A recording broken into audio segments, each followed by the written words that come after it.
What's up YouTube? It is Kelly from Kelly's Unexplained and welcome back to my channel. I'm linking my social media down at the bottom. Don't forget to check me out all there. So as you can see from the title and the thumbnail, this video is about the Oni, which is a Japanese legend folklore.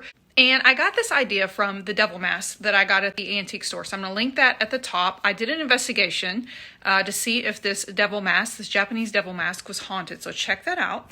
I'm not real familiar with other cultures, legends, and folklore. So I thought I need to branch out a little bit and learn about those and expand my horizons. So I've learned a lot and I hope you will too.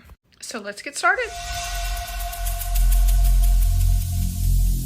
Every single day, I'm gonna make something great. That's my way. Every single day, I'm gonna make something great. That's my way.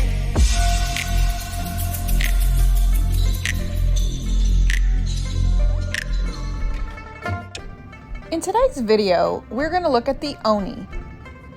But what are these dark beings and where do they come from? Oni are the famous demons or ogres of the Japanese culture.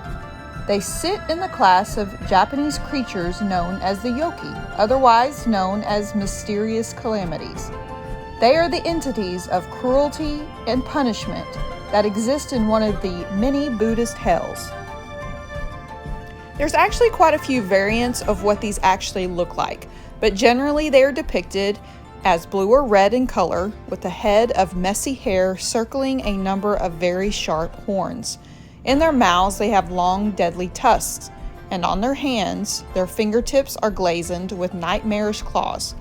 If that wasn't enough, it is common to give the Oni some insidious traits to up their scare factor. These special cases are laden with an unnatural amount of eyes, fingers, or toes. Oni are enormous in size, standing taller than 7 to 8 feet in height. They are immensely strong and they are ferocious beyond equal. It's common for Onis to be masters of sorcery, making them practically impossible to defeat. These creatures also wear deadly beasts as clothing, while carrying massive iron clubs. A famous saying in Japan goes, "Oni with an iron club" as a reference to something made undefeatable when the right tool is used. Any considerably evil or cruel man may become an Oni. After death, the souls of the intensely wicked earn their way to the Naraka, or hell in the Buddhist theology. The truly evil among them find themselves in the services of Imna, who is the lord and ruler of Naraka. It's basically the equivalent of the devil in Christian theology. These souls are transformed into Onis and given a massive iron club and are instructed to deal out punishments. Onis crush the bones of the tormented souls.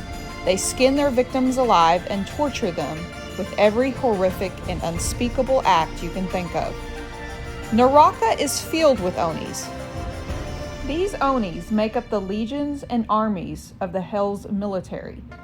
It is possible for the transformation into Onis to take place in the living realm.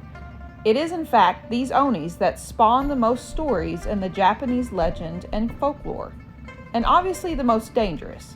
Should a man be so evil that it is impossible for him to find any redemption in this life, he immediately becomes an Oni and terrorizes the living.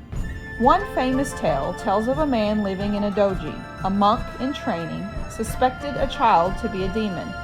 He wore the mask of an Oni and leapt from the darkness to scare them, but afterwards he found he could not remove the mask.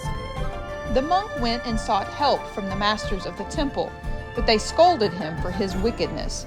His peers then mocked him for his ugliness, making his heart evil and become full of rage like an Oni. Shoten Doji moved into the mountains, who then practiced dark magic, and he became more powerful with every passing day. He kidnapped men and women, then drank their blood and ate their organs. His growing power enticed followers who also then became Oni. Shoten Doji assumed vengeance on everyone and ordered his followers to attack the city frequently. The emperor was troubled by these attacks. He ordered his bravest warrior, Riko, and a few of his men to climb the mountain and bring him Shoten Doji's head. After Riko eventually cut it off, it was said that the head would still bite as soon as anyone got near it, even after it was removed. The origin of the word Oni finds its roots in China, where its character derives from the term to hide or to conceal. It was originally used to signify any spirit-like entity.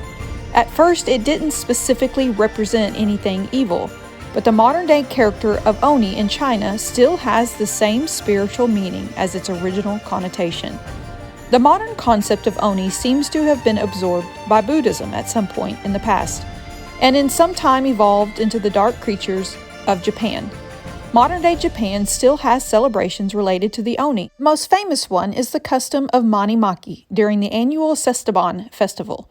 Sestaban takes place on February 3rd of every year, just before spring, and it's kind of like a pseudo New Year's Eve.